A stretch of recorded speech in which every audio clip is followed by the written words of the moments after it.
ओम नमः शिवाय। भगवान शिव और माता पार्वती की आराधना का महाशिवरात्रि सबसे बड़ा पर्व है। मान्यता है कि इस तिथि पर ही भगवान शंकर और मां पार्वती का विवाह हुआ था। महाशिवरात्रि के दिन भक्त महादेव के लिए उपवास रखते हैं। महाशिवरात्रि का त्योहार फाल्गुन महीने की कृष्ण पक्ष की चतुर्दशी तिथि को मनाया जाता है। इस दिन सच्ची भक्ति और निष्ठा के साथ व्रत करने वालों से महादेव अवश्य प्रसन्न होते हैं और उनकी समस्त मनोकामना पूरी करते हैं। महाशिवरात्रि का यह पावन दिन हर तरह के शुभ और मांगलिक कार्य करने के लिए उत्तम माना जाता है। धार्मिक मान्यता के अनुसार प्रदोष का व्रत रखने से भगवान शिव सभी मनोकामनाएं पूर्ण करते हैं और अपने भक्तों से खुश होते हैं। महाशिवरात्रि की पूजन विधि इस प्रकार से करें। महाशिवरात्रि के दिन भगवान शंकर की मूर्ति को पंचामृत से स्नान कराएं। उसके बाद 8 लोटे केसर जल चढ़ाएं। उस दिन पूरी रात का दीपक जलाएं, चंदन का तिलक लगाएं, बेलपत्र, भांग, धतूरा, गन्ने का रस, तुलसी, जायफल, कमलगट्टे, फल, मिष्ठान, मीठा पान, इत्र व दक्षिणा चढ़ाएं। इसके बाद में केसर युक्त खीर का भोग लगाकर प्रसाद बांटे। ओम नमो भगवते रुद्राय, ओम नमः शिवाय, रुद्राय, शंभवाय, भवानी पतये नमो नमः मंत्रों का जाप करें। इस दिन शिव पुराण का पाठ जरूर करें। महाशिवरात्रि के दिन रात्रि जागरण भी किया जाता है। महाशिवरात्रि व्रत की प्रामाणिक और पौराणिक कथा। पूर्व काल में चित्रभानु नामक एक शिकारी था। जानवरों की हत्या करके वह अपने परिवार को पालता था। वह एक साहूकार का कर्जदार था, लेकिन उसका ऋण समय पर न चुका सका। क्रोधित साहूकार ने शिकारी को शिव मठ में बंदी बना लिया। संयोग से उस दिन शिवरात्रि थी। शिकारी ध्यान मग्न होकर शिव संबंधी धार्मिक बातें सुनता रहा। चतुर्दशी को उसने शिवरात्रि व्रत की कथा भी सुनी। शाम होते ही साहूकार ने उसे अपने पास बुलाया और ऋण चुकाने के विषय में बात की। शिकारी अगले दिन सारा ऋण लौटा देने का वचन देकर बंधन से छूट गया। अपनी दिनचर्या की भांति वह जंगल में शिकार के लिए निकला, लेकिन दिन भर बंदी गृह में रहने के कारण भूख प्यास से व्याकुल था। शिकार खोजता हुआ वह दूर निकल गया। जब अंधकार हो गया तो उसने विचार किया कि रात जंगल में ही बितानी पड़ेगी। वह शिकारी वन में एक तालाब के किनारे एक बेल के पेड़ पर चढ़कर रात बीतने का इंतजार करने लगा। बिल्व पत्र के नीचे शिवलिंग था, जो बिल्व पत्रों से ढका हुआ था। शिकारी को उसका पता न चला। पड़ाव बनाते समय उसने जो टहनियां तोड़ी वे संयोग से शिवलिंग पर गिरती चली गईं। इस प्रकार दिन भर भूखे प्यासे शिकारी का व्रत भी हो गया और शिवलिंग पर बिल्व पत्र भी चढ़ गए। एक पहर रात्रि बीत जाने पर एक गर्भिणी हिरणी तालाब पर पानी पीने पहुंची। शिकारी ने धनुष पर तीर चढ़ाकर जो ही प्रत्यंचा खींची, हिरणी बोली, मैं गर्भिणी हूँ, शीघ्र ही प्रसव करूंगी। तुम एक साथ 2 जीवों की हत्या करोगे, जो ठीक नहीं है। मैं बच्चे को जन्म देकर शीघ्र ही तुम्हारे समक्ष प्रस्तुत हो जाऊंगी, तब तुम मुझे मार लेना। शिकारी ने प्रत्यंचा ढीली कर दी और हिरणी जंगली झाड़ियों में लुप्त हो गई। प्रत्यंचा चढ़ाने तथा ढीली करने के वक्त कुछ बिल्व पत्र अनायास ही टूटकर शिवलिंग पर जा गिरे। इस प्रकार उससे अनजाने में ही प्रथम प्रहर का पूजन भी संपन्न हो गया।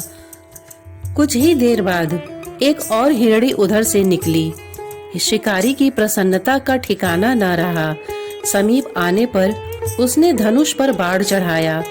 तब उसे देख हिरणी ने विनम्रता पूर्वक निवेदन किया, हे शिकारी, मैं थोड़ी देर पहले ऋतु से निवृत्त हुई हूँ। कामातुर विरहणी हूँ, अपने प्रिय की खोज में भटक रही हूँ। मैं अपने पति से मिलकर शीघ्र ही तुम्हारे पास आ जाऊंगी। शिकारी ने उसे भी जाने दिया। 2 बार शिकार को खोकर उसका माथा ठनका। वह चिंता में पड़ गया। रात्रि का आखिरी पहर बीत रहा था।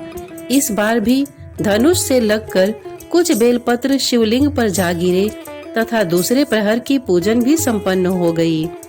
तभी एक अन्य हिरणी अपने बच्चों के साथ उधर से निकली। शिकारी के लिए यह स्वर्णिम अवसर था। उसने धनुष पर तीर चढ़ाने में देर नहीं लगाई। वह तीर छोड़ने ही वाला था कि हिरणी बोली, हे शिकारी, मैं इन बच्चों को इनके पिता के हवाले करके लौट आऊंगी। इस समय मुझे मत मारो। शिकारी हंसा और बोला, सामने आए शिकार को छोड़ दूं? मैं ऐसा मूर्ख नहीं। इससे पहले मैं 2 बार अपना शिकार खो चुका हूँ। मेरे बच्चे भूख प्यास से व्यग्र हो रहे होंगे। उत्तर में हिरणी ने फिर कहा, जैसे तुम्हें अपने बच्चों की ममता सता रही है, ठीक वैसे ही मुझे भी। हे शिकारी, मेरा विश्वास करो, मैं इन्हें इनके पिता के पास छोड़कर तुरंत लौटने की प्रतिज्ञा करती हूँ। हिरणी का दुख भरा स्वर सुनकर शिकारी को उस पर दया आ गई। उसने उस हिरणी को भी जाने दिया। शिकार के अभाव में तथा भूख प्यास से व्याकुल शिकारी अनजाने में ही बेल वृक्ष पर बैठा बेलपत्र तोड़ तोड़कर नीचे फेंकता जा रहा था। पाँव फटने को हुई तो एक हृष्ट पुष्ट मृग उसी रास्ते पर आया। शिकारी ने सोच लिया कि इसका शिकार वह अवश्य करेगा। शिकारी की तनी प्रत्यंचा देखकर मृग विनीत स्वर में बोला, हे शिकारी, यदि तुमने मुझसे पूर्व आने वाली 3 मृगियों तथा छोटे छोटे बच्चों को मार डाला है तो मुझे भी मारने में विलंब न करो, ताकि मुझे उनके वियोग में एक क्षण भी दुख न सहना पड़े। मैं उन हिरनियों का पति हूँ। यदि तुमने उन्हें जीवन दान दिया है तो मुझे भी कुछ क्षण का जीवन देने की कृपा करो। मैं उनसे मिलकर तुम्हारे समक्ष उपस्थित हो जाऊंगा। मृग की बात सुनते ही शिकारी के सामने पूरी रात का घटना चक्र घूम गया। उसने सारी कथा उस मृग को सुना दी। तब मृग ने कहा, मेरी तीनों पत्नियां जिस प्रकार प्रतिज्ञाबद्ध होकर गई हैं, मेरी मृत्यु से अपने धर्म का पालन नहीं कर पाएंगी। अतः जैसे तुमने उन्हें विश्वास पात्र मानकर छोड़ा है, वैसे ही मुझे भी जाने दो। मैं उन सब के साथ तुम्हारे सामने शीघ्र ही उपस्थित होता हूँ। शिकारी ने उसे भी जाने दिया। इस प्रकार प्रातः हो आई। उपवास, रात्रि जागरण तथा शिवलिंग पर बेलपत्र चढ़ने से अनजाने में ही पर शिवरात्रि की पूजा पूर्ण हो गई। अनजाने में ही की हुई पूजन का परिणाम उसे तत्काल मिला। शिकारी का हिंसक हृदय निर्मल हो गया। उसमें भगवत शक्ति का वास हो गया।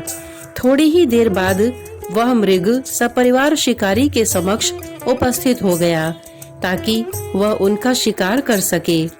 किंतु जंगली पशुओं की ऐसी सत्यता, सात्विकता एवं सामूहिक प्रेम भावना देखकर शिकारी को बड़ी ग्लानि हुई। उसने मृग परिवार को जीवन दान दे दिया। अनजाने में शिवरात्रि के व्रत का पालन करने पर भी शिकारी को मोक्ष की प्राप्ति हुई। जब मृत्यु काल में यमदूत उसके जीव को ले जाने आए तो शिवगणों ने उन्हें वापस भेज दिया तथा शिकारी को शिवलोक ले गए। शिवजी की कृपा से ही अपने इस जन्म में राजा चित्रभानु अपने पिछले जन्म को याद रख पाए तथा महाशिवरात्रि के महत्व को जानकर उसका अगले जन्म में भी पालन कर पाए। शिकारी की कथानुसार महादेव तो अनजाने में किए गए व्रत का भी फल दे देते हैं, पर वास्तव में महादेव शिकारी की दया भाव से प्रसन्न हुए। अपने परिवार के कष्ट का ध्यान होते हुए भी शिकारी ने मृग परिवार को जाने दिया।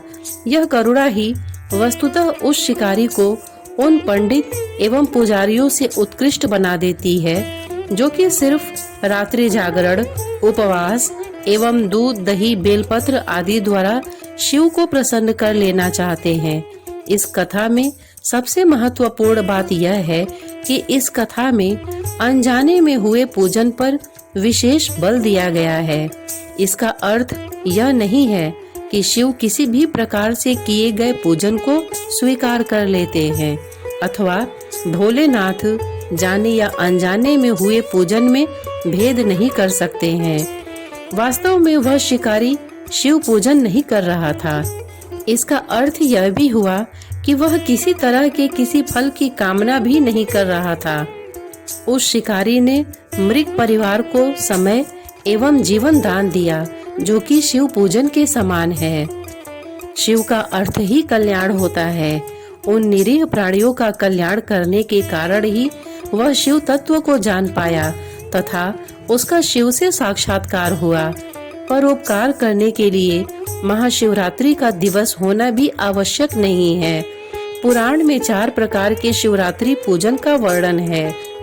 मासिक शिवरात्रि, प्रथम आदि शिवरात्रि, महाशिवरात्रि तथा पुराण वर्णित अंतिम शिवरात्रि है नित्य शिवरात्रि।